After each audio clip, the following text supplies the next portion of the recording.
மா துர்கா என்பது இந்து மதத்தில் முக்கியமான தெய்வமாகும். அவள் சக்தியின், சக்தி வாய்ந்த மங்கையரின் மற்றும் தீமையை அழிக்கும் தெய்வத்தின் உருவமாக கருதப்படுகிறாள். முக்கிய அம்சங்கள்.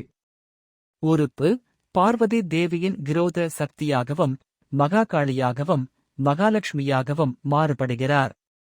அவதாரம்: மகிஷாசூரனை அழிக்க தேவியால் எடுத்த உருவம். ஆயுதங்கள்: அவள் பல்வேறு ஆயுதங்களை தாங்கிய 10 கை கொண்ட வடிவத்தில் காணப்படுகிறாள். வாகனம்: சிங்கம் அல்லது புலி. பெரிய திருவிழாக்கள். நவராத்திரி மா துர்காவுக்கு அர்ப்பணிக்கப்பட்ட முக்கியமான பண்டிகை. துர்கா பூஜை குறிப்பாக மேற்கு வங்காளம், அசாம், திரிபுரா போன்ற பகுதிகளில் மிகுந்த உற்சாகத்துடன் கொண்டாடப்படும். துர்கா தேவி பக்தர்களுக்கு பாதுகாவலராகவும் சக்தி மற்றும் மன உறுதியின் உருவாகவும் போற்றப்படுகிறாள்.